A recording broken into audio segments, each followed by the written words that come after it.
Bonjour.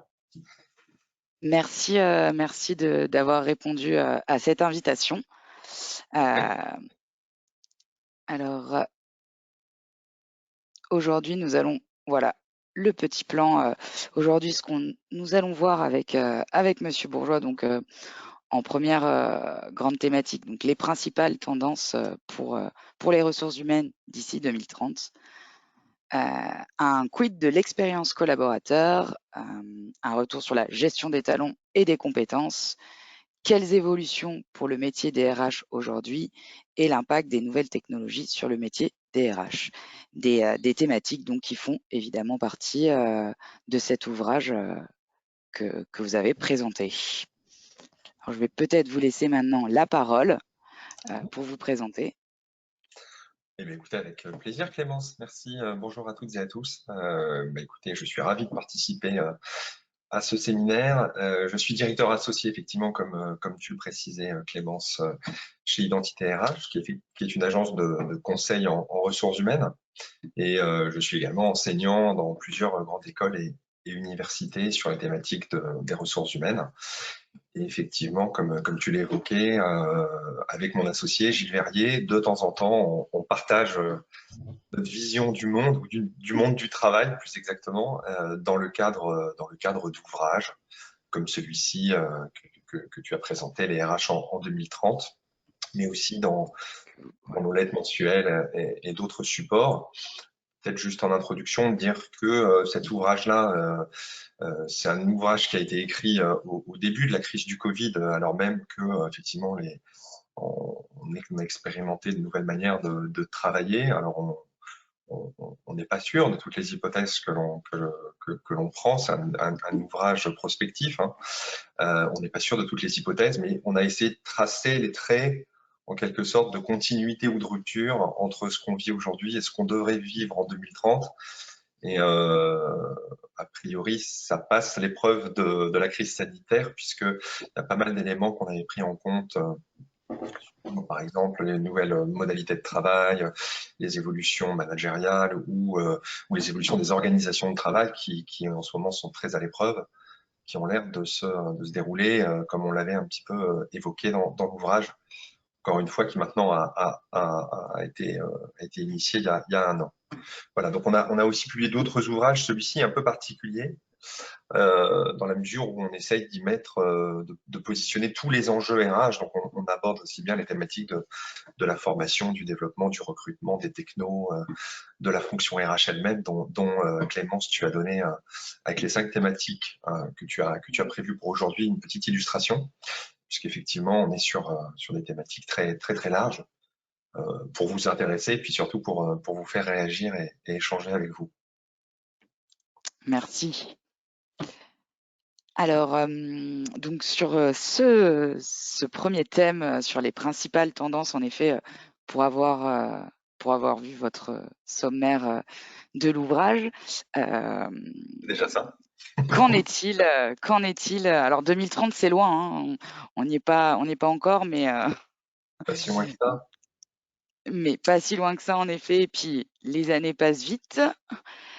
Euh, alors Alors, je vais oui, vous vous voulez laisser connaître les parler tendances fortes d'ici 2030, c'est ça? c'est Alors, ça. c'est une thématique qui est un peu difficile, puis ça voudrait dire résumer un bouquin qui doit faire, j'ai sous les yeux 300 pages en 2-3 minutes ou 4 minutes, mais je vais essayer de vous dire un petit peu comme ça, chose qui reste après l'avoir écrit, et puis surtout, comme j'ai une activité de conseil, enfin nous avons une activité de conseil au sein d'Identité RH, essayer de voir un peu si ça a l'air de ressembler à ce que vivent les entreprises, peut-être à ce que vous vivez vous. Donc, ce que j'en tire à ce stade, d'abord, il y a une certitude, c'est que aujourd'hui, il y a une très très forte hétérogénéité dans l'approche des ressources humaines dans les entreprises. Je vais pas noter d'où vous venez, d'où vous parlez, les entreprises ou les organisations que vous représentez. Mais moi, dans les clients que j'ai, y compris quand on est client du conseil, ça veut dire qu'on s'expose un peu au regard d'un autre, ou en tout cas qu'on est prêt à progresser, disons les choses autrement. Moi, dans mes activités de conseil, je conseille des entreprises de beaucoup de tailles, de beaucoup de secteurs différents, et il y a une très forte hétérogénéité dans leurs pratiques. Alors, je ne parle même pas de celles qu'on n'accompagne pas, qui sans doute, Mmh. euh, l'hétérogénéité est encore plus forte. Donc, à la question la première, sur les tendances fortes, la première, c'est de dire je ne suis pas certain qu'on ira vers plus d'homogénéité. J'ai même plutôt la conviction inverse, c'est-à-dire que de plus en plus, on le voit bien, les politiques de ressources humaines sont des éléments de différenciation dans le recrutement, dans la performance aussi de l'entreprise. Et je pense que ce sera de plus en plus le cas. Donc, les tendances que je donne, c'est des tendances qui sont valables en moyenne. Je ne suis pas mathématicien, mais je pense que l'écart type de cette moyenne sera tout aussi élevé, peut-être, si j'avais à mettre une pièce, peut-être plus élevé qu'il ne l'est aujourd'hui. Donc, des pratiques sont très, très différenciées d'une organisation à l'autre. Alors, le premier axe de transformation dans les tendances fortes d'ici 2030, que l'on voit tous et toutes aujourd'hui, c'est celle de l'organisation du travail. Moi, sur cette thématique de l'organisation du travail, franchement, j'ai en tête, je commençais à travailler à peu près à ce moment-là, à rentrer sur le monde du travail à ce moment-là, la thématique de l'aménagement, réduction du temps de travail. Je parle de la RTT, comme je pourrais parler de la digitalisation des entreprises qui a commencé il y a 10, 12, 15 ans maximum, comme un peu deux occasions loupées pour la fonction RH. Deux occasions loupées parce que la fonction RH a été très lente dans cette digitalisation. Je pense que vous êtes bien placé pour le savoir. Alors, l'enjeu de digitalisation reste très fort. On en reparlera plus tard sur les technos. Mais globalement, la fonction RH, c'est plutôt une fonction qui a été en retard dans l'entreprise sur cette thématique-là. Et au-delà du fait d'avoir déployé pour elle-même des outils de digitalisation, la fonction RH n'a pas tellement accompagné les métiers, les autres métiers, dans leur digitalisation et dans les aspects humains de leur digitalisation. Donc, on ne peut pas vraiment dire qu'elle a été un business partner sur ce sujet-là, comme on aime bien la présenter. Sur la réduction du temps de travail, ça date un peu, certains n'étaient pas nés, d'autres ont vécu ça comme une énorme contrainte s'ils étaient dans les ressources humaines, peu comme une opportunité, j'imagine. Et pourtant, il y avait la possibilité d'utiliser l'aménagement comme un sujet dans lequel les RH pouvaient s'insérer pour optimiser les organisations, connaître les organisations de travail, travailler avec les managers. Donc, aujourd'hui, la thématique de l'organisation du travail, elle est hyper forte, mais voilà, j'ai quand même en tête ces deux moments où on a loupé, le on étant collectif, étant les DRH, nous avons loupé l'insertion dans des thématiques très importantes pour l'entreprise. Pourquoi je parle de l'organisation du travail comme un élément extrêmement fort? Parce que on voit bien que la notion de travail hybride, tel qu'on commence à le connaître, est forcément la notion qui va nous occuper tous et toutes pendant au moins 2-3 ans. Ce que j'appelle moi le travail. Il y a quelques bruits sur la ligne. Je me permets de couper les micros qui ont été ouverts. Pardon. Le travail hybride, c'est donc, c'est pas une marque déposée, mais c'est ce qu'on connaît tous ou ce qu'on s'apprête tous à connaître, c'est-à-dire un travail un peu organisé, pas du télétravail obligatoire, mais un télétravail plus organisé. Et on voit bien que la plupart des organisations sont en train de signer des accords, sont en train de développer leur pratique en matière de télétravail. Et du coup, le travail hybride, c'est une nouvelle organisation de travail en fait qu'on n'expérimente pas encore tout à fait et qui va pourtant nous occuper tous et toutes, au moins, je pense, dans les 2 ou 3 prochaines années. Je vais juste te prendre un exemple. Nous, on accompagne en ce moment une banque d'investissement sur le sujet de l'hybridation du travail. Et aujourd'hui, cette banque, elle s'achemine vers des temps collectifs très différents. C'est-à-dire, elle va dire, il y a du télétravail pendant 2 voire 3 jours dans la semaine, et il y aura donc 1 ou 2 jours où on sera sur site. Mais le travail sur site, comment on fait pour qu'il soit complètement, pour qu'il apporte quelque chose? Parce qu'en fait, aujourd'hui, les collaborateurs disent, surtout dans les services, je ne parle pas de l'industrie, des gens qui sont sur les chaînes de montage, mais les services support ou les services d'une manière générale, disent, nous, si on vient au travail, c'est pour apprendre quelque chose, c'est pour faire mieux notre travail qu'on ne le fait chez nous. Or, chez nous, on est super concentré, on s'articule, peut-être même que la productivité des entreprises a augmenté, donc vous nous faites revenir, pourquoi? Donc, c'est vraiment cet enjeu, à mon avis, qui va nous traverser dans les 2-3 ans, c'est essayer de trouver à quoi ça sert d'être ensemble dans une organisation de travail sur le même lieu. C'est assez basique, mais ça veut dire que ça va percuter le temps de travail, comment on le compte dans ce cadre-là. Évidemment, les pratiques de télétravail, on a l'impression de bien faire, mais il y a quand même largement à améliorer nos pratiques collectives.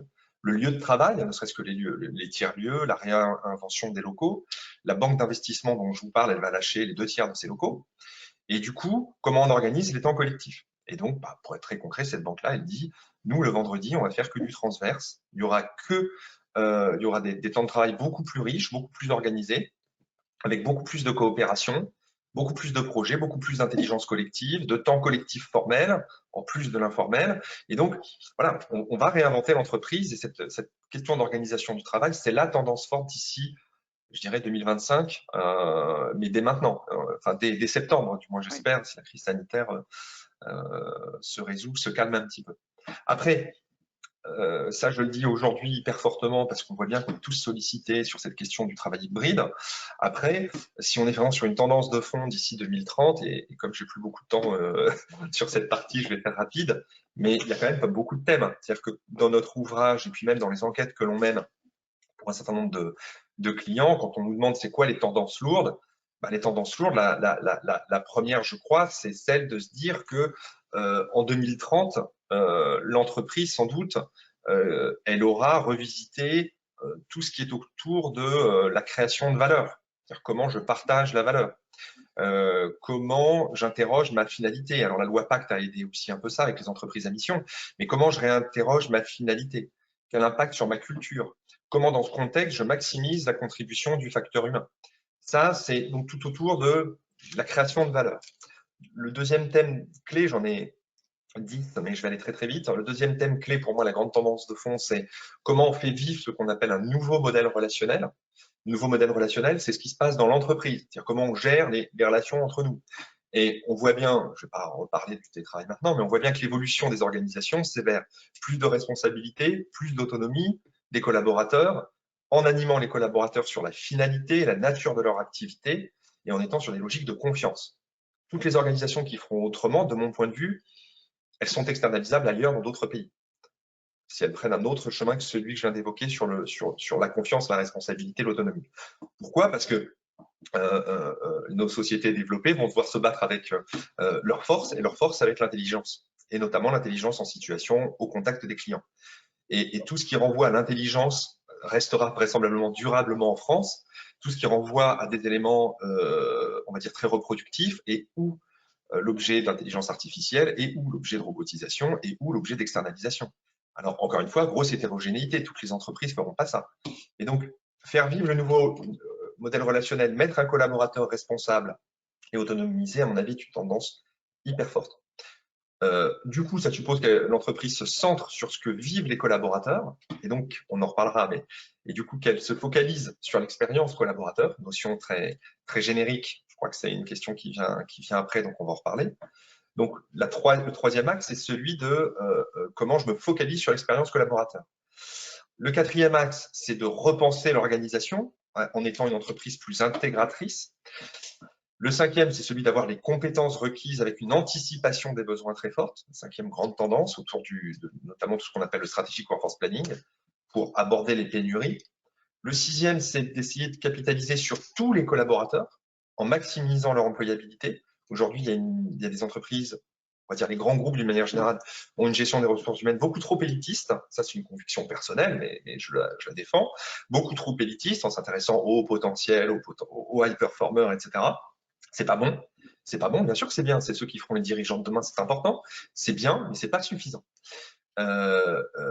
Donc, ça suppose, sixième piste, qu'elle capitalise vraiment sur tous les collaborateurs en maximisant leur employabilité.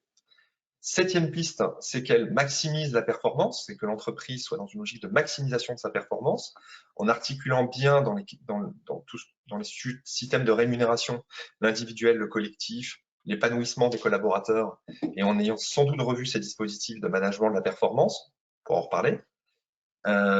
Sans doute, huitième piste, qu'elle doit repositionner l'ensemble des acteurs, y compris en termes de relations sociales. Moi, je constate quand même très fortement que les partenaires sociaux ne sont pas toujours très à l'aise dans le rôle qu'on leur fait donner. Il y a d'autres manières de gérer aujourd'hui les relations sociales. Et neuvième piste, il y a tout ce qui est autour de l'optimisation RH. C'est ça la neuvième grande tendance, l'optimisation RH. La rationalisation particulièrement des activités administratives, ça on va en parler aujourd'hui aussi, et puis ces processus RH.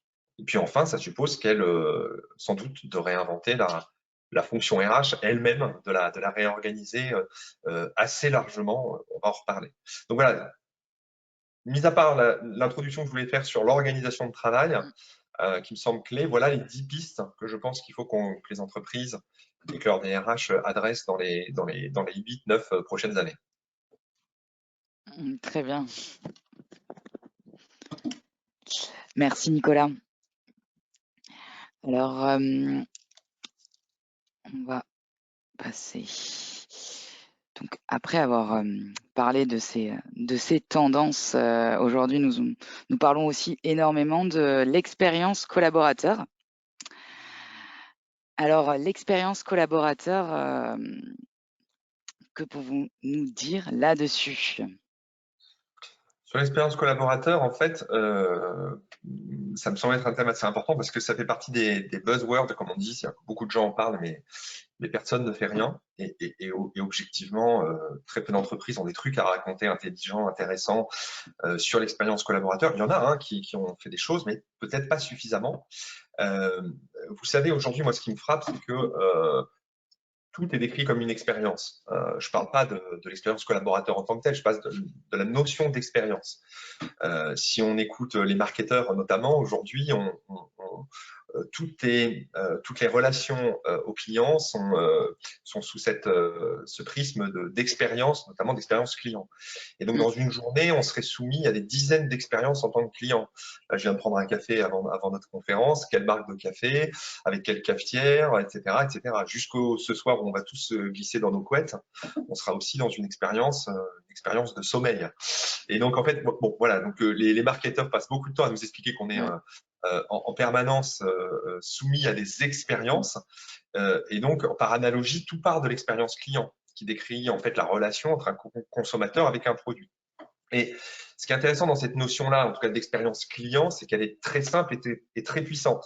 Parce qu'à partir du moment où, quand une entreprise se met à la place de son client, ben, on décortique chaque seconde de ses interfaces avec la marque ou le produit, on passe au filtre de multiples critères d'analyse, la durée, la qualité, la continuité ou la rupture de charge du parcours. Est-ce qu'on est en relation avec le client de manière physique ou digitale, etc., etc. Alors, en fait, la notion d'expérience collaborateur, elle se déduit de cette notion d'expérience client. Elle a été très popularisée par un auteur que vous connaissez sans doute, qui s'appelle Vinit Nayar, et qui avait écrit un bouquin très connu qui s'appelle Employee First, Client Second, où justement il disait les employés doivent être traités d'abord. Le client, c'est pas vraiment qui veut dire après, mais c'est dire si vous vous occupez de vos collaborateurs, par effet de bord, vous allez vous occuper de vos clients. Parce qu'un employé heureux, ce sera un employé qui va bien servir son client. Bon, il ne s'agit pas non plus de dire que le client vient en dernier, mais je crois que ça, c'est quelque chose d'assez important. Parce que le client est roi. On a toujours dit le Oui, client est roi. ben voilà, donc l'idée de l'expérience collaborateur, c'est un peu la même, c'est de dire le collaborateur est roi. Alors c'est pas tout à fait vrai parce que la DRH que vous êtes, notamment sur les sujets de paye, etc., le collaborateur n'est pas nécessairement toujours le roi. C'est celui aussi, c'est quelqu'un qui est la fonction RH a aussi un travail normatif à faire. Hein. Donc on doit par exemple respecter le droit du travail. Donc il peut être tout roi qu'il veut, il a quand même un cadre dans lequel il exerce son royaume en quelque sorte. Mais donc peut-être je pense que c'est un sujet important, cette question d'expérience collaborateur. Encore une fois, tout à l'heure, je disais, peu d'entreprises le font. Alors, il y a quand même des entreprises qui font des choses intéressantes. Alors, je ne vais pas citer trop d'entreprises et trop d'expériences, mais si on regarde ce que fait Intermarché, une boîte comme la Française des Jeux ou une banque en ligne qui s'appelle Onet, qui est partie du groupe BPCE aujourd'hui, il faut regarder un petit peu ce qu'ils font. Ils font des choses assez intéressantes et leur approche, finalement, est assez simple. L'approche d'expérience collaborateur, qu'est-ce que c'est? C'est de se dire d'abord, on va dessiner le parcours complet du collaborateur par rapport à sa vie. En fait, tout simplement. Donc, on va faire un zoom sur une journée du matin jusqu'au soir. Qu'est-ce qui se passe concrètement pour lui? Combien de mots de passe il va utiliser pour se connecter à son ordinateur? Qu'est-ce qu'il aura comme choix à la cantine, s'il va à la cantine? Qu'est-ce qu'il a comme possibilité de télétravail? Combien d'outils il va mobiliser en moyenne? On le sait, en moyenne, une journée de travail dans les services, hein, si vous travaillez dans les services, aujourd'hui, quand on travaille dans les services, on a en moyenne 5-6 rendez-vous. On a une dizaine d'appels. On a un minimum 5 heures d'écran. Bah, tout ça, ça constitue le concret du travail. Et moi, ce que j'aime bien dans cette expérience, dans cette notion d'expérience collaborateur, c'est plutôt de dire, on va faire des trucs pour que les collaborateurs s'en saisissent, on va les former, ils seront contents, on va bien les recruter, ils seront contents, on va bien s'occuper d'eux, ils seront contents. On se pose la question, mais on ne va pas chercher à savoir a priori comment ils vont être contents. On va simplement essayer de décortiquer ce que va être leur réalité, minute par minute, essayer de regarder à chacune de ces petites réalités, c'est des petites choses que j'ai évoquées, ce que l'on peut améliorer concrètement. Donc une fois qu'on a élargi, une fois qu'on a fait ce zoom sur une journée, on peut élargir le zoom sur un mois, et il y a d'autres cycles qui interviennent quand on raisonne sur un mois. vous êtes bien placé pour le savoir, la paye, les tickets resto, l'abonnement de transport en commun. Et puis après, on peut élargir aussi sur un an. Il se passe des choses aussi tous les ans. L'entretien annuel, les augmentations, la formation. Donc, quand on se met à raisonner expérience collaborateur, moi, ce que je trouve bien, c'est qu'on interroge une centaine de moments très précis qui composent le cycle complet du collaborateur dans l'entreprise et dans lequel on va interroger plein de choses. Le temps, combien de temps ça dure, l'espace, et puis les relations. Donc, je crois que ça, c'est un élément très important. Puis ensuite, sur la méthode, comment on construit une démarche d'expérience collaborateur. Là, on n'a pas tellement le temps de déployer tout ça, mais ce qui compte, c'est d'être vraiment sur le ressenti des collaborateurs. Quand je dis qu'est-ce qu'ils pensent de toutes ces étapes, ça suppose vraiment qu'on les interroge. Donc, de réunir des groupes de collaborateurs et puis toujours d'avoir un groupe miroir qui soit, lui, orienté solution. Ça, on connaît bien ça sur tous les sujets de système d'information. Et le boulot de ce groupe miroir, qui est en général composé pas mal de RH, c'est d'apporter des recommandations, c'est essayer de trouver des solutions. Et donc, on utilise souvent des approches de design thinking qui aident bien pour fabriquer des prototypes et réinventer, comme on dit souvent en ce moment, réinventer l'expérience collaborateur. C'est ça. Donc, deux bénéfices, pour conclure, de l'expérience collaborateur, des bénéfices tout simples et évidents, mais qui me semblent intéressants. On change le prisme d'analyse, on part du collaborateur et pas seulement de ce que les dirigeants identifient. Si vous regardez bien comment un sujet arrive à l'ordre du jour dans un COMEX, il arrive à l'ordre du jour parce qu'il est exprimé par un dirigeant. Là, on inverse les choses, on part bien du collaborateur. Et puis, on prend en compte des micro-détails qui sont souvent, si vous regardez bien, des irritants et qui sont souvent des obstacles à l'engagement des collaborateurs. Donc, c'est aussi donc une démarche extrêmement pragmatique qui se complète d'autres démarches sur les valeurs, les comportements, etc., mais qui est beaucoup plus concrète. Très bien. Merci pour ce retour sur l'expérience collaborateur. Alors, donc pour continuer, on parle d'expérience collaborateur et aujourd'hui, on entend aussi parler de la gestion des talents et des compétences. Alors, que ce soit à l'arrivée d'un collaborateur ou même pendant l'année, suite par exemple à un entretien aussi, un entretien professionnel où là, on va parler de la gestion des compétences. Alors, que pouvez-vous nous raconter sur la gestion des talents et des compétences aujourd'hui? Oui, alors cette question de la gestion des talents, on peut la prendre, franchement, quasiment tous ceux d'entre nous aujourd'hui réunis travaillent sur cette thématique-là directement ou indirectement. Et si on prend le sujet talent et le sujet compétences isolément, on va passer, je pense, une demi-heure à se mettre d'accord sur la définition, ou se mettre pas d'accord justement.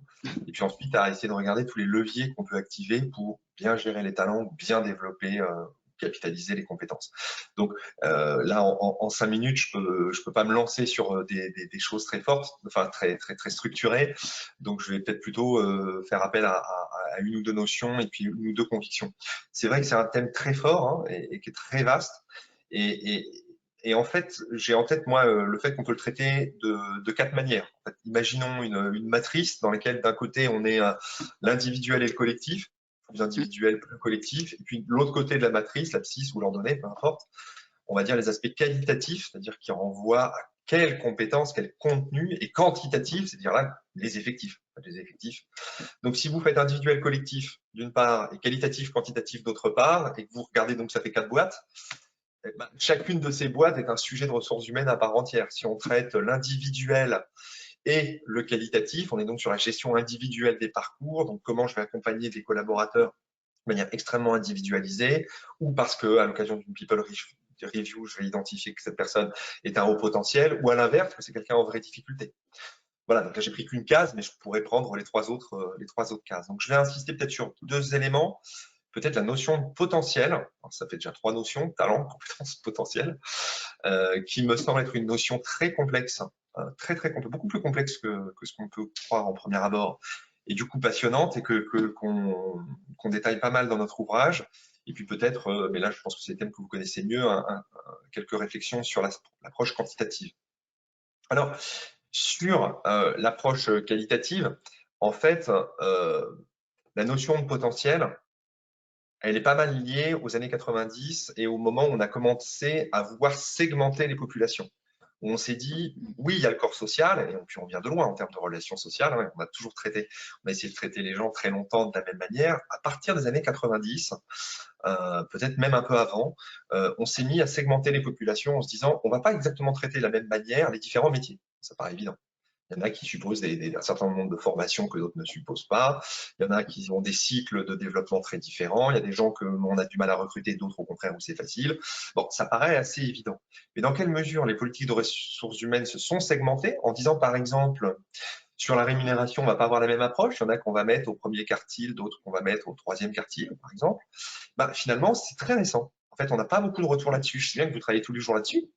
Hein, on travaille tous sur ces sujets-là depuis peut-être le jour où on s'est mis à travailler. Mais en fait, c'est récent. C'est-à-dire que dans l'histoire du management, dans l'histoire des ressources humaines, la segmentation des populations, ça date il n'y a pas plus des années 90. Donc, la logique un peu individualisée est effectivement très, très récente. Et du coup, aujourd'hui, on récupère un peu cette discussion-là, ces oppositions entre une confrontation un peu stérile entre des démarches très élitistes ou au contraire des démarches extrêmement démocratiques et très génériques.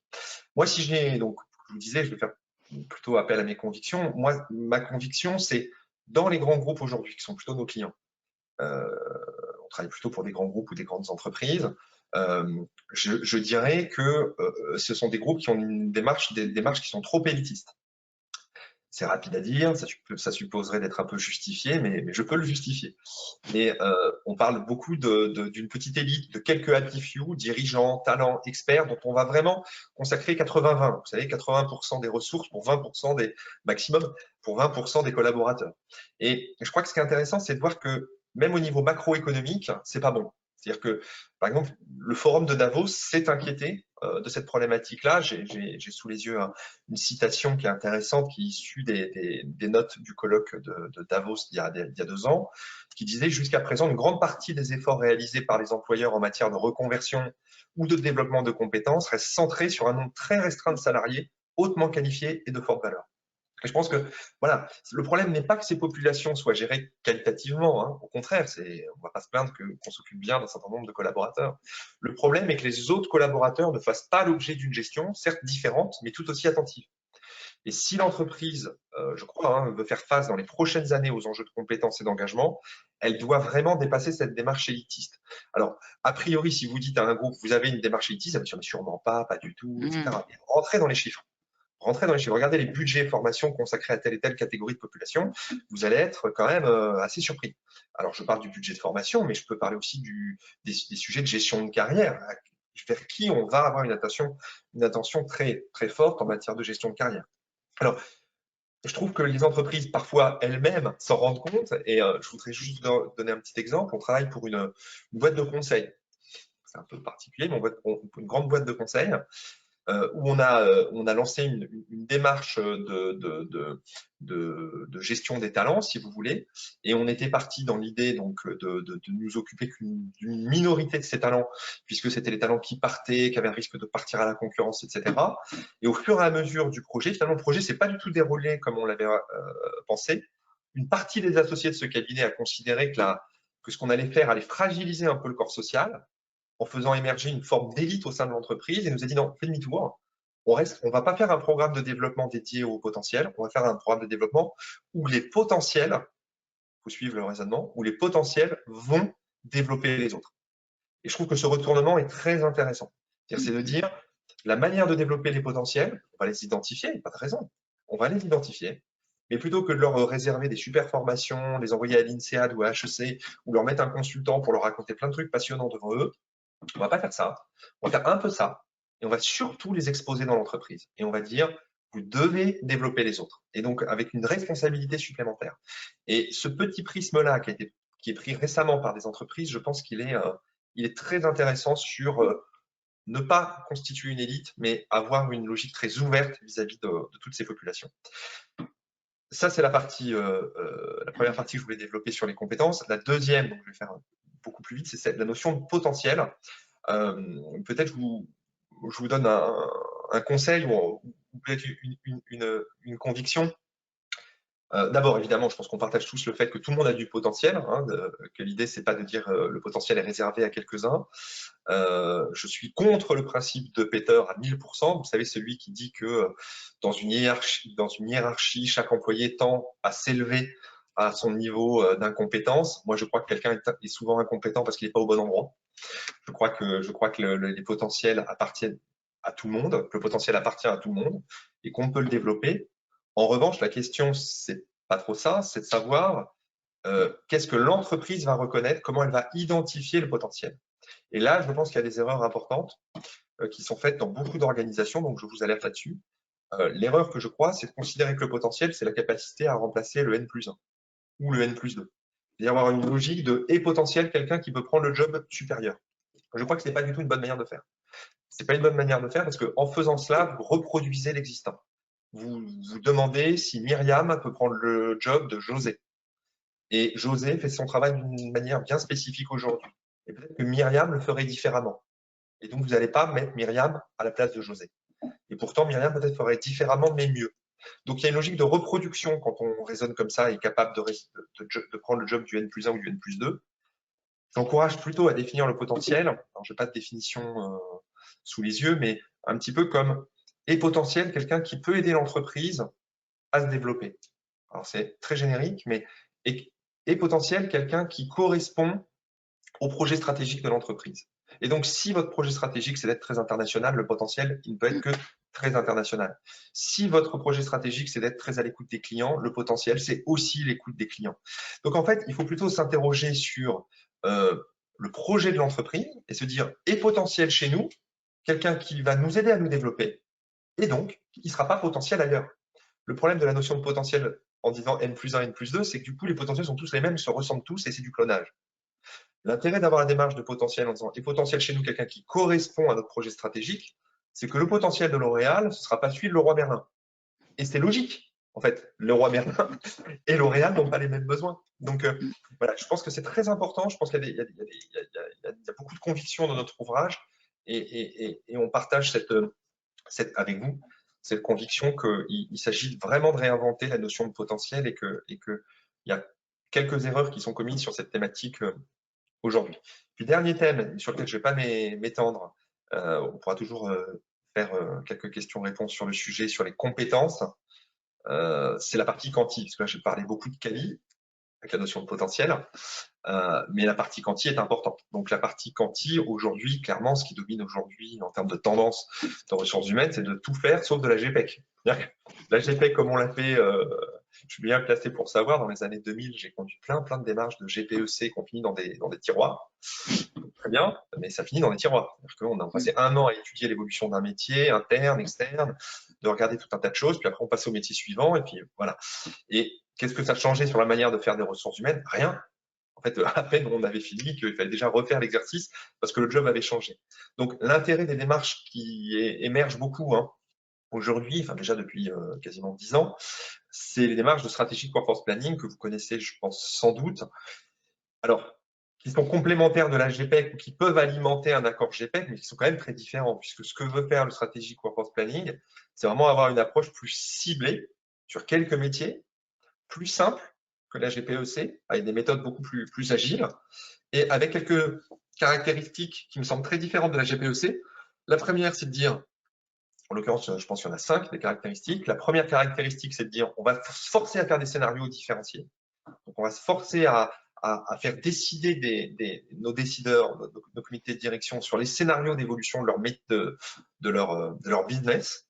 Et donc, sur la base de scénarios différents, dans 5 ans, comment la boîte devrait bouger, ou dans 3 ans, comment elle devrait bouger, on n'a pas la même structure de métier et on n'a pas la même structure d'effectifs.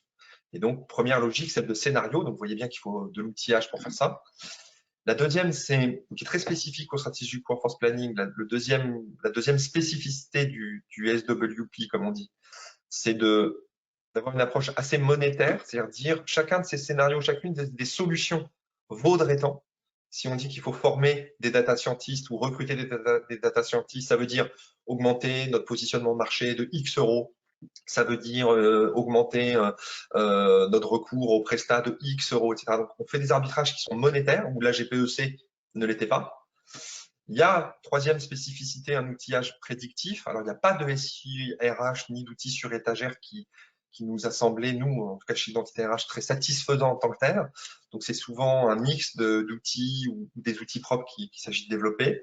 Il y a aujourd'hui quelques solutions qui sont intéressantes, mais je ne vais pas vous les vendre, c'est pas mon objectif, en tout cas à moi aujourd'hui. Et puis, le quatrième point important dans le stratégique workforce planning, c'est d'associer le COMEX au maximum et de faire finalement que le strategic workforce planning devienne la manière de gérer le volet humain du plan stratégique. Souvent, on lance un plan stratégique et puis on le réalise et la DRH suit derrière pour le réaliser. Là, l'idée, c'est que un strategic workforce planning, c'est la version humaine du plan stratégique. C'est la déclinaison humaine du plan stratégique. C'est facile à dire, mais concrètement, ça a plein d'implications, y compris en termes de pilotage. Et puis, du coup, le strategic workforce planning, c'est le dernier point qui me semble important par rapport à la GPEC. C'est aussi un élément qui permet d'être coproduit, copiloté entre la fonction RH, qui va gérer l'outillage en particulier, et les managers, puisque toutes les infos récoltées dans une démarche de strategic workforce planning, c'est des infos qui viennent des managers, et leur implication est extrêmement importante dans ces projets-là. Donc voilà, sur les compétences, j'étais un peu long parce que voilà, il y a beaucoup de sujets, du quali, du quanti, et puis quelques erreurs, comme j'ai pu récurrentes qui sont faites. Alors, très bien pour ce quid de la gestion des talents et des compétences et du potentiel comme vous l'avez évoqué. Alors, donc après avoir vu donc l'expérience collaborateur, la gestion des talents et des compétences, quelles seraient les évolutions aujourd'hui pour le métier des RH et on a pu le voir de toute manière l'année dernière avec la crise, avec la pandémie, que le métier de RH a évolué, notamment à distance. Alors, que pouvez-vous nous en dire Ouais. sur ces évolutions? Oui, bah, franchement, c'est vraiment pas la question la plus simple. Je pense que l'idée, c'est de pas rester sur trop de généralités, Non. essayer de rentrer dans des choses un peu précises. C'est pas une question simple. Et puis, en fait, il faudrait rentrer dans chacune des thématiques ou dans chacun des métiers. Si vous êtes CNB, si vous êtes talent manager, si vous êtes plutôt chargé de relations sociales ou autre métier ou business partner, peu importe, ou responsable de la paie. On n'a pas tous les mêmes. Ces métiers ont des tendances, ont des évolutions qui sont en fait très différentes. On a réalisé une enquête sur l'ensemble des métiers RH pour le compte de l'Association française des banques. Et donc, on a pris tous les métiers des ressources humaines dans les banques, qui sont en fait les mêmes que les vôtres. Il n'y a pas de raison qu'en RH, on ait des métiers très différents entre les différentes activités, entre les différents secteurs d'activité. Tout va dépendre de la taille après de Oui, l'entreprise pour un service RH, je pense. bah oui. Non, mais même dans les banques, de toute façon, il y a des banques, vous savez, il y a des petites banques de 300, 400 collaborateurs. Ça, il y a des petites banques d'affaires, par exemple. Et puis, il y a des très, très grandes banques internationales où il y a des centaines de milliers de collaborateurs. Donc, évidemment, ils n'ont pas les mêmes fonctions support. Et donc, ils n'ont pas les mêmes organisations RH. Mais, donc, c'est des contextes quand même très différents. C'est difficile de répondre, mais une fois qu'on a dit ça, on n'a rien dit. Donc, ce qui va bouger d'ici 2030 sur les métiers RH, je pense qu'on le sait tous, donc je ne voudrais pas trop insister là-dessus. C'est les technos, ça c'est très clair. Deux, les attentes des collaborateurs, parce qu'on a des collaborateurs aujourd'hui qui se comportent effectivement comme des clients, ils ont bien raison d'ailleurs. Mais bon, tout cela est convenu, c'est-à-dire que sur les technologies comme sur les attentes des collaborateurs, je pense que c'est des éléments que vous avez toutes et tous en tête. Moi, ce sur quoi j'ai envie un petit peu d'insister, c'est sur le fait que d'abord, on n'a pas les mêmes évolutions des métiers RH selon qu'on est plutôt, vous savez, c'est 3 étages de la fonction RH, plutôt sur une fonction administrative où on va plutôt garantir que l'entreprise peut fonctionner sans à-coups. C'est ça l'objectif d'une fonction administrative, où on va avoir des activités administratives très fortes, les obligations légales, les obligations conventionnelles, les aspects disciplinaires, la paie aussi en grande partie. Donc c'est l'étage numéro 1. et cette fonction administrative, aujourd'hui, ces métiers qui sont dans cette fonction administrative, il y a une logique d'optimisation extrêmement forte. C'est une fonction qui est très soumise à un impératif de qualité. Et les solutions technologiques notamment permettent de garantir une qualité qui est tout à fait appréciable en dégageant des moyens, qu'ils soient des effectifs ou du budget, qui sont aujourd'hui disponibles. Donc si je le fais cash, sur la partie fonction administrative aujourd'hui, les métiers RH sont en pleine transformation et en pleine intégration des technologies. Donc je parle sans doute à des gens qui sont en plein dedans en ce moment. Quand on discute avec un responsable de plateau paye dans une banque ou dans un grand groupe international, il va avoir du mal à vous dire qu'il n'aura pas une optimisation de ses effectifs lui-même de 20 ou 30% dans les 5 prochaines années. Tous vont être sur ces ratios-là, je pense, du fait de l'évolution des technologies. Après, il y a des choix éthiques. Après, il y a des choix d'emploi, des choix de responsabilité sociale de l'entreprise qui font que l'entreprise ne va pas là. J'ai aussi des clients qui disent on sait le potentiel d'optimisation qu'on a, mais on ne le prend pas volontairement. Il y a des entreprises très engagées sur le terrain social, des entreprises qui sont par exemple des mutuelles. Parlons des mutuelles, qui ont quand même des gouvernances particulières. Eux, il y en a beaucoup qui n'ont pas prévu de complètement aller jusqu'au bout de l'optimisation de la fonction administrative, donc de ce premier niveau. Le deuxième niveau, qui engage d'autres métiers, c'est ce qu'on appelle la fonction experte. Où là, la fonction RH experte, où là, on va avoir plutôt des gens qui vont gérer des processus RH. On va retrouver sans doute des métiers autour de la gestion des talents. On va retrouver du CLB. On va être vraiment sur une fonction RH beaucoup plus experte. Et là, c'est une fonction qu'on peut parfois outsourcer un petit peu, mais qu'on peut aussi mutualiser. Il y a beaucoup de groupes qui mutualisent la fonction expert en mettant en place des CSP et en disant on va réunir les experts, ils seront disponibles pour la France, pour l'international. Donc ça, c'est des métiers RH qui vont évoluer parce qu'ils vont être massifiés, ils risquent d'être aussi sans doute centralisés, mais ils vont gagner un peu en galon en quelque sorte, puisqu'assez souvent on va les retirer du terrain, c'est assez fréquent, et on va les positionner dans une fonction plus groupe, plus internationale. Donc paradoxalement, il y aura peut-être moins d'emplois sur ces sujets-là en termes quantitatifs, vraisemblablement, mais mieux d'emplois, c'est-à-dire une logique vraiment de qualification, de requalification de ces métiers, et donc c'est plutôt de bon augure sur la fonction, peut-être moins, mais beaucoup plus qualitative. Puis enfin, le troisième niveau, qui est un niveau stratégique, qu'on aime bien appeler avec Gilles Verrier, mon associé, la fonction stratégique de terrain. C'est-à-dire c'est une fonction, c'est là où on va retrouver les métiers de business partner, de RRH, de gens qui vont travailler aussi sur l'anticipation des besoins stratégiques, les questions de progrès continu, les gestions de projets RH, la performance RH, tous ces métiers que vous connaissez aussi bien. Là, c'est une fonction effectivement, elle, qui va croître, parce qu'on sera de plus en plus dans le pilotage et de moins en moins dans la mise en œuvre, parce qu'on va utiliser d'autres pour mettre en œuvre, et on a besoin de conceptualisation. On a besoin de ces métiers-là. Ces métiers-là, ils vont gagner vraisemblablement en valeur ajoutée, ils coûteront de plus en plus cher, et puis ils seront sans doute aussi de plus en plus nombreux. Donc voilà, on ne peut pas raisonner de la même manière sur chacun des métiers. Donc je pense que c'est important d'avoir en tête ces trois niveaux, la fonction administrative, la fonction experte et la fonction stratégique de terrain, comme vous le voyez, n'ont pas les mêmes tendances en termes d'évolution qualitative et en termes d'évolution quantitative.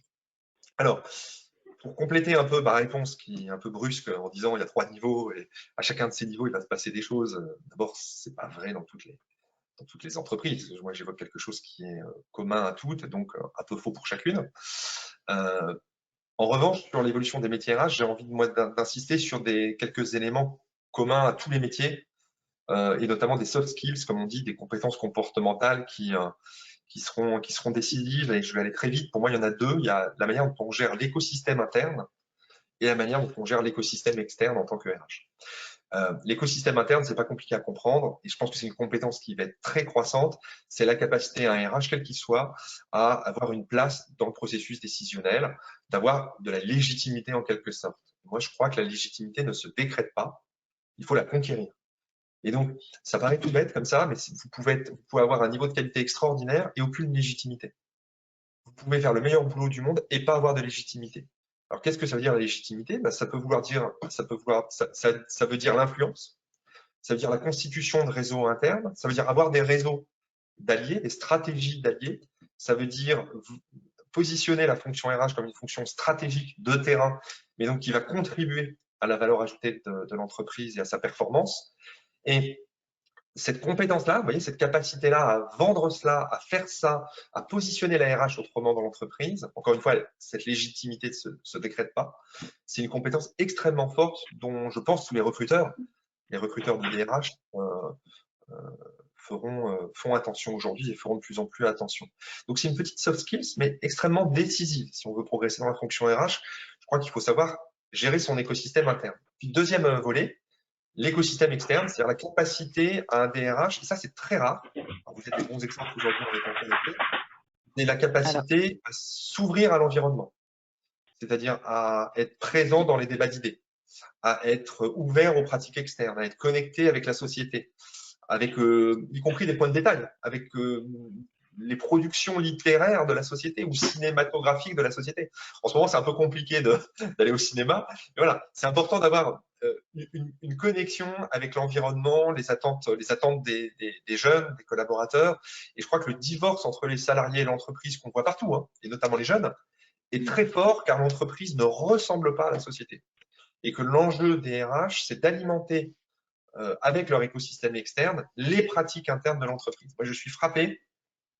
Alors, ça dépend aussi mais des décalages, et des décalages qui sont dramatiques dans certains cas, entre ce que vivent les collaborateurs dans leur niveau d'autonomie et de responsabilité à l'extérieur, ce qu'on leur permet de faire dans la vie de tous les jours. En ce moment, pas grand-chose, c'est vrai. Et ce qu'on leur permet normalement de faire dans la vie de tous les jours, leur niveau de responsabilité sur plein de sujets, la liberté qu'on leur laisse en quelque sorte, et le peu de marge de manœuvre qu'ils ont en entreprise. Et ce divorce-là, il est dangereux. Il est dangereux. C'est pour ça que je parlais au début d'autonomie et de responsabilité. en effet. Voilà pour cette thématique sur laquelle on pourrait parler longtemps. Du coup, il y a peut-être une thématique que je n'ai pas évoquée qui est celle des technos, mais les gens qui sont autour de la table sont extrêmement aguerris, donc on peut peut-être plutôt laisser la place aux échanges, non? Je pense Oui, que exactement, parce que oui, ça tourne et il est 3h moins 10. Donc, oui, en effet, on peut peut-être compris passer les un technos petit si vous souhaitez, mais on peut passer aux questions-réponses avec grand plaisir. sur des questions. Alors, est-ce que vous avez, voilà, vous voulez revenir sur un sujet, sur une thématique? C'est l'occasion, il nous reste 10 minutes pour échanger. Vous pouvez utiliser le chat pour poser vos questions. Peut-être que on a perdu tout le monde, mais je ne suis pas sûre. J'espère pas. Après, ça a été très clair, ça a été très clair aussi. Alors, Oui, en général, il faut prendre le temps. Il ne faut pas poser la première question. Il faut poser direct la deuxième, la troisième. et Allez. puis Question. personne, non. N'hésitez pas, hein, je peux aussi vous ouvrir le micro si vous souhaitez prendre la parole, mais vous avez le chat, voilà, si vous avez une petite question, c'est le moment. J'ai pas la. Ah. Ah, Quelle voilà. va être la place de l'intelligence artificielle dans le futur des RH? C'est une bonne question. OK. Je propose qu'on. C'est pas que je ne sais pas y répondre, c'est que je propose d'attendre qu'il y en ait une ou deux autres, peut-être pour regarder si c'est les mêmes thématiques. Et puis, sinon, je me lancerai dans une tentative de réponse. Alors, Prenons le temps. Soyons pas stressés par le fait que. non, Voilà, c'est le plus simple, c'est de. on a appris à prendre le temps cette année. Exactement. Alors,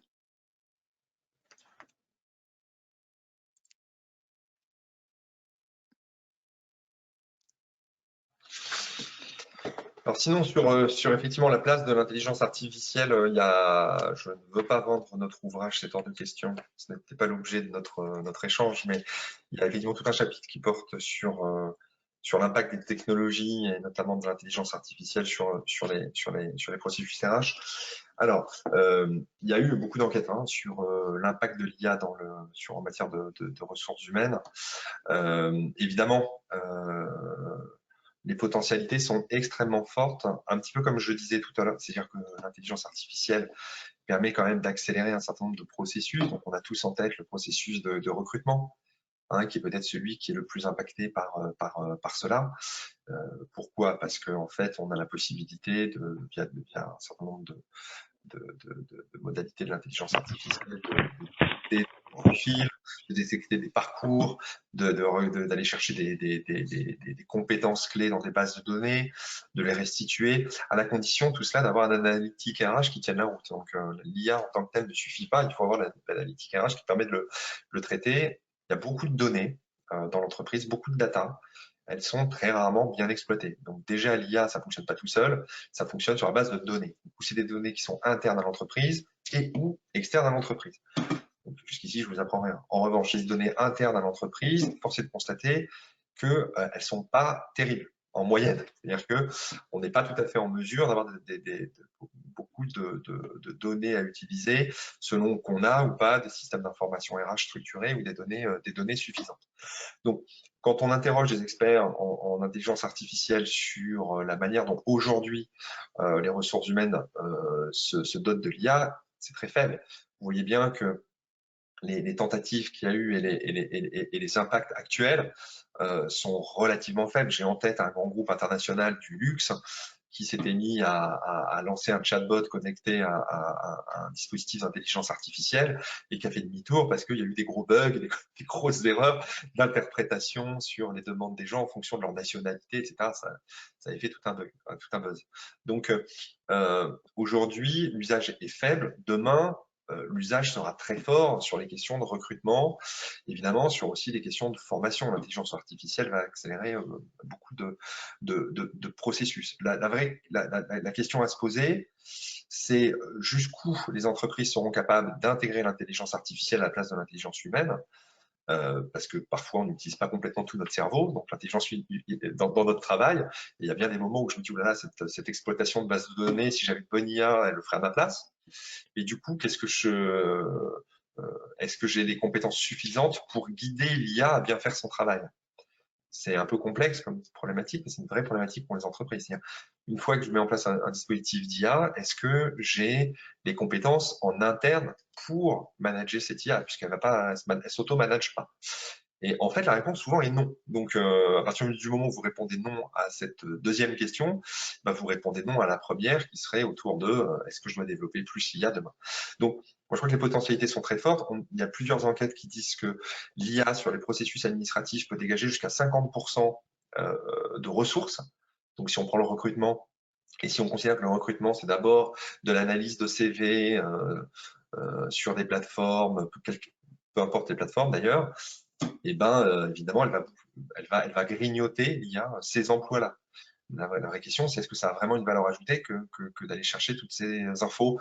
Est-ce que l'homme a vraiment une valeur ajoutée à le faire? Donc la réponse, normalement, est plutôt non, mais les entreprises ne sont pas encore prêtes. Donc voilà, je vous donne un peu le scope. Le scope, c'est une grosse potentialité, mais aujourd'hui, très peu de réalisations dans les entreprises.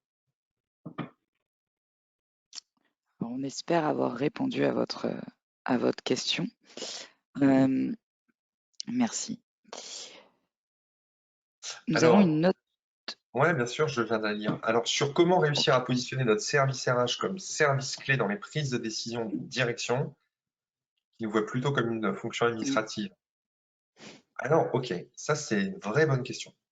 Parce qu'elle est bien complexe et parce qu'il n'y a pas de recette miracle. Alors, ceci étant, il y a une petite recette miracle. Il y a d'abord le fait que, en tant que RH, vous avez peut-être il y a une notion qui est intéressante qui s'appelle la notion de ressource-based view, que vous connaissez peut-être, qui est de se dire, plutôt que de savoir comment nos RH peuvent accompagner le projet stratégique de l'entreprise, demandons-nous dans quelle mesure on ne dispose pas de compétences qui permettraient de développer de nouvelles activités dans l'entreprise.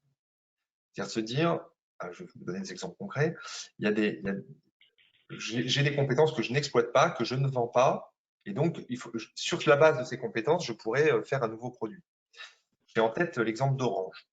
Je vais vous le donner. Il date un petit peu, mais les exemples récents sont un peu enfin, voilà, sont liés à des projets en cours, donc je préfère pas trop en parler. Mais vous savez, Orange s'est complètement repositionné, évidemment, entre France Télécom et Orange, ça bien sûr. C'est aussi très largement repositionné dans ses métiers Et à un moment, on s'est dit, mais qu'est-ce qu'on va faire de toutes ces personnes qui travaillent sur des technologies qui sont un peu anciennes? Aujourd'hui, on a beaucoup digitalisé, on a beaucoup automatisé un certain nombre de choses, et on se retrouve avec des dizaines de milliers d'emplois sur les bras, en quelque sorte. Donc, il y a eu beaucoup de plans sociaux. Vous connaissez les drames des plans sociaux, notamment chez France Télécom. Mais mis à part les drames que cette entreprise a pu rencontrer, il y a un vrai sujet qui est des ressources inutilisées, très compétentes, qui pourraient être utiles à autre chose. Et Orange a une très bonne idée en disant, tous ces techniciens qui sont intéressants, on va les faire rentrer chez les gens et on va les faire installer les box. Et c'est comme ça que Orange a tué le marché. Enfin, en tout cas, pendant 10 ans. Comment elle s'est dit, on a des compétences en sureffectif, comment bien les utiliser pour créer une nouvelle offre. Et c'est ça qui est passé. La nouvelle offre, c'est pas tu viens chercher ta box dans le relais colis du coin, c'est on va te l'installer chez toi, on va faire le câblage, on va t'expliquer comment marche ta télé, etc., etc. Donc là, on imagine bien qu'Orange est rentré chez tout un tas de populations, notamment en milieu rural ou d'un certain âge, etc. Donc, en disant ça, qu'est-ce que je dis par rapport à la fonction RH? Je dis, à ce moment-là, la fonction RH, elle s'est dit, j'ai des ressources que je n'exploite pas, comment mieux les utiliser? J'ai en tête aussi d'autres exemples, chez Decathlon par exemple, en disant les compétences de nos collaborateurs, parce que ce sont aussi des sportifs, peuvent nous aider à développer des nouveaux produits. Donc, c'est une manière aussi de dire, parfois la fonction RH, les ressources humaines, on peut inverser le truc et dire on n'est pas juste au service du business, on peut développer nous-mêmes le business. Alors, ce sont des exemples, je suis d'accord, limités, très exceptionnels, pas valables partout. Alors du coup, comment répondre à cette question de manière encore un peu plus précise? Le sujet, c'est pas de demander une place au COMEX. C'est de prouver que vous avez une valeur ajoutée, donc de vous connecter au business. C'est de raisonner à partir des enjeux, des opérationnels. Je prends un exemple très concret, celui des people reviews. Deux manières de faire des people reviews si vous en faites. La manière de dire, on va regarder comment on va s'occuper des collaborateurs, et c'est très louable. On fait une people review pour s'occuper des gens. Et donc, on va tout centrer sur les parcours, etc., etc. C'est très louable. C'est pas très business, mais c'est très louable. Et puis, une autre manière de faire qui est de dire, on va connecter nos people review à nos enjeux business. C'est-à-dire qu'en fait, on va rentrer dans une people review avec le manager en se disant comment on va aider le manager à staffer son organisation, à travailler son organisation, à faire qu'il ait les bons profils pour demain, à avoir un organigramme de remplacement. Et pour ce faire, on va s'intéresser aux gens. Bien sûr, on s'intéresse toujours aux gens. Mais vous voyez, c'est une manière différente de positionner le sujet.